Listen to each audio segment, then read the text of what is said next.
موت واقع ہوئی اور تابوت سکینہ بھی ہے، اگر ان کا قول صحیح ہے۔ تو جس زمانے میں یہ اجڑی ہوئی بستی تھی، حضرت عزیر علیہ السلام کا گزر ہوا، انہوں نے دیکھا کوئی متنفس نہیں، تو انہوں نے کیا کہا، قال انا یحیی ھذہ اللہ بعد موتہا، اللہ اس بستی کو اس کے اس طرح مردہ اور برباد ہو جانے کے بعد کیسے زندہ کرے گا؟ اب اس میں کیسے احیاء ہو سکتا ہے، دوبارہ کیسے اس میں لوگ آ کر آباد ہو سکتے ہیں؟ اتنی بڑی بربادی، اتنی تباہی، کوئی متنفس نہیں، کوئی دو اینٹیں سلامت نہیں۔ فَأَمَاتَهُ اللَّهُ مِئَةَ عَامٍ ثُمَّ بَعَثَهُ، تو اللہ نے اس پر موت وارد کر دی 100 برس کے لیے، اور پھر انہیں اٹھایا۔ قَالَ كَمْ لَبِثْتَ، سوال کیا کتنے عرصے رہے ہو یہاں؟ حضرت عزیر جو ہیں، چونکہ جو رینائسنس ہوا ہے تاریخ بنی اسرائیل میں، اس کے نقیب، اس کے اصل جو بنیاد ہے وہ یہ ہے۔ انہوں نے پھر اصلاح کی، جو زوال ان میں آیا تھا اخلاقی اور دینی، پھر یہ اٹھے کمر کس کر جب اللہ تعالیٰ نے یہ مشاہدات کرا دیے، اور پھر جا کر وہاں تبلیغ کی اور دعوت کی دی، اور وہی ان یہودیوں کے اندر جو کیپٹیوٹی میں تھے انہیں پھر اصل دین کی تعلیم دی، روح دین کو زندہ کیا، تو گویا کہ وہاں سے پھر ان کا احیاء ہوا ہے۔ کب لبثت، کتنے عرصے رہے ہوگے تم؟ قال لبثت یوما و بعض یوم، اب اس کو ایسے محسوس ہوا جیسے سویا تھا تھوڑی دیر کے لیے، میں ایک دن رہا ہوں یا دن کا کچھ حصہ؟ قال بل لبثت 100 عام، نہیں، اللہ نے فرمایا نہیں، تم 100 سال رہے ہو۔ فانظر الی طعامک و شرابک لم یتسنہ، تو ذرا اپنے کھانے اور جو مشروب تمہارے ساتھ تھا سفر میں، ذرا اس کو دیکھو، ان کے اندر کوئی بساند پیدا نہیں ہوئی، سڑے نہیں ہیں، ان کے اندر کوئی خرابی پیدا نہیں ہوئی۔ وانظر الی حمارک، آپ دوسری طرف اپنے گدھے کو دیکھو جو تمہاری سواری کا گدھا تھا، وَلَنَجْعَلَكَ آیَةً لِلنَّاسِ، وہ بالکل ختم ہو چکا تھا، اس کی ہڈیاں ہی رہ گئی تھی، گوشت گل چکا تھا، کچھ نہیں تھا، 100 برس۔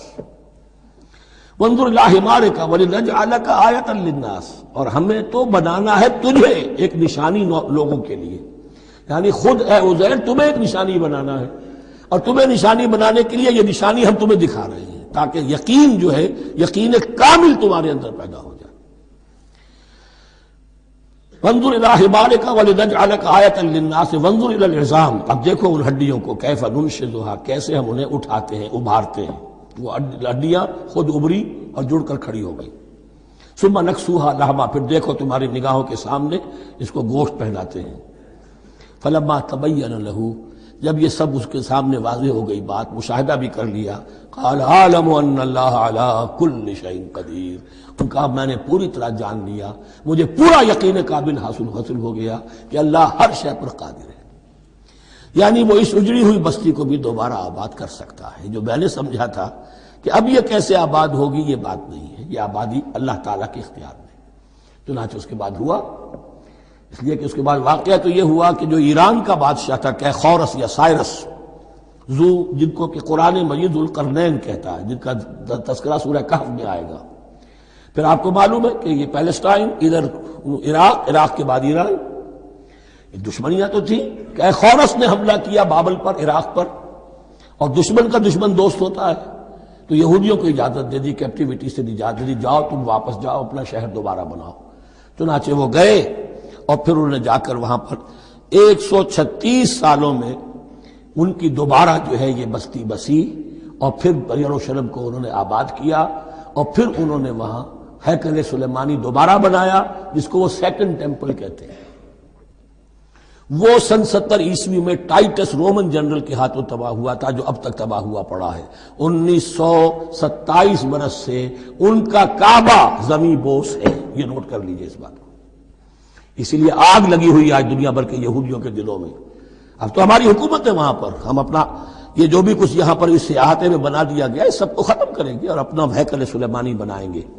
اس کے بلو پرنٹس بن چکے ہیں، نقشے بن چکے ہیں، ہر چیز تیار ہے، بس کسی دن کوئی ایک دھماکہ ہوگا، کوئی بم جو ہے کہیں پر پلانٹ کیا جائے گا، خبر آ جائے گی کہ کسی فینیٹک نے کہیں وہاں پر جا کر رکھ دیا، جیسے ایک فینیٹک گیا تھا مسجد الخلیل میں اور 70 مسلمانوں کو شہید کر کے خود بھی اس نے خودکشی کر لی تھی، اور ڈاکٹر تھا، امریکن ڈاکٹر گولڈسٹین۔ اسی طریقے کا کوئی فینیٹک جائے گا اور وہ اس کو گرا دے گا، پھر کہیں گے جب یہ گر ہی گیا ہے، جیسے مسجد ایودھیا کا معاملہ ہے، اب گر گئی ہے تو بھائی ہمیں رام مندر بنانے دو، کاہے کو تم اب یہ مسجد کاہے کو بناتے ہو؟ وہ ہوگا، اور یہ میں سمجھتا ہوں کہ چند ہفتوں کی، یہ چند مہینوں کی بات ہے، یہ ہونے والا ہے فوراً۔ بہرحال یہ تو ہو گیا حضرت عزیر کا قصہ۔ اب اسی طرح کا ایک معاملہ حضرت ابراہیم کا مشاہدہ ہے۔ وَإِذْ قَالَ إِبْرَاهِيمُ رَبِّ أَرِنِي كَيْفَ تُحْيِي الْمَوْتَىٰ، اور یاد کرو جب کہ ابراہیم نے بھی کہا تھا پروردگار ذرا مجھے دکھا دے، مشاہدہ کرا دے، تو مردوں کو کیسے زندہ کرے گا؟ قَالَ أَوَلَمْ تُؤْمِنْ، اللہ تعالیٰ کا سوال جو ہے بڑا بہت تیکھا ہے، تو کیا تم ایمان نہیں رکھتے؟ قَالَ بَلَىٰ، ایمان تو میرا ہے، میں مانتا ہوں ایمان ہے، وَلَٰكِن لِيَطْمَئِنَّ قَلْبِي، پورا دل کا اطمینان چاہتا ہوں، پورا یقین ہو جائے۔ اور یہ انبیاء کا معاملہ ہے، سب کا ہے۔ انبیاء کو چونکہ ایمان اور یقین کا ایک ایسی فرنس بنانا ہوتا ہے کہ جن سے ایمان و یقین دوسروں میں سرایت کرے، تو ان کے ایمان و یقین کے لیے انہیں مشاہدات ایسے کرا دیے جاتے ہیں کہ پھر ان کے لیے وہ ایمان صرف ایمان بالغیب نہیں رہتا، بلکہ وہ ایمان بالشہود بھی ہو جاتا ہے۔ کذالک نری ابراہیم ملکوت السماوات والارض، اسی طرح ہم نے دکھائے ابراہیم کو آسمان اور زمین کے ملکوت، جو بھی ہماری حکومت ہے، جو وہ مخفی حکومت ہے، جو کاسمک ایک اسٹیٹ ہے، اس کی گورنمنٹ ہے، اور اس کے تمام اہلکار ہیں، فرشتے ہیں، ہم نے مشاہدہ کرایا ابراہیم کو۔ حضور کو اسی لیے شب معراج میں لے جایا گیا کہ ہر شے کو اپنی آنکھوں سے دیکھ لیں، تو وہ یقین کامل پھر ہو جاتا ہے کہ جس میں کسی درجے میں بھی پھر تو یہ ہے کہ ان کے وہ خود ایک بھٹی بن جاتے ہیں ایمان اور یقین کی۔ قال بلا ولكن ليطمئن قلبي قال فخذ أربعة من الطير فصرهن إليك، تو فرمایا اچھا ٹھیک ہے 4 پرندے لے لو، انہیں اپنے ساتھ ملا لو، ہلا لو، کہ وہ تمہارے ساتھ تمہاری آواز سن کر آ جایا کریں۔ ثم اجعل على كل جبل منهن جزءا، پھر ان کے ٹکڑے کرو اور ہر پہاڑ پر ایک ایک ٹکڑا رکھ دو۔ تب جو تفسیر میں آتی ہیں یہ کہ ان میں سب کا سر علیحدہ کیے، ٹانگیں علیحدہ کی، پر علیحدہ کیے، دھڑ علیحدہ کیے، ایک پہاڑ پر چاروں سر رکھ دیے، ایک پہاڑ پر چاروں کے دھڑ رکھ دیے، ایک پہاڑ پر چاروں کے، اس طریقے سے مختلف اجزاء میں تقسیم کر دیا۔ قال فخذ أربعة من الطير فصرهن إليك ثم اجعل على كل جبل منهن جزءا، پھر ہر پہاڑ پر ان میں سے ایک ایک حصہ رکھ دو۔ ثم ادعوهن، پھر ان کو ذرا پکارو، وہی سیٹی بجاؤ جو تم بجاتے تھے ان کو بلانے کے لیے۔ یاتین ثم ادعوهن یاتینک سایہ، وہ دوڑتے ہوئے آ جائیں گے۔ وَاعْلَمْ أَنَّ اللَّهَ عَزِیزٌ حَکِیمٌ، اور جان لو اس بات کو یقین کے ساتھ کہ اللہ تعالیٰ زبردست ہے، کمال حکمت والا۔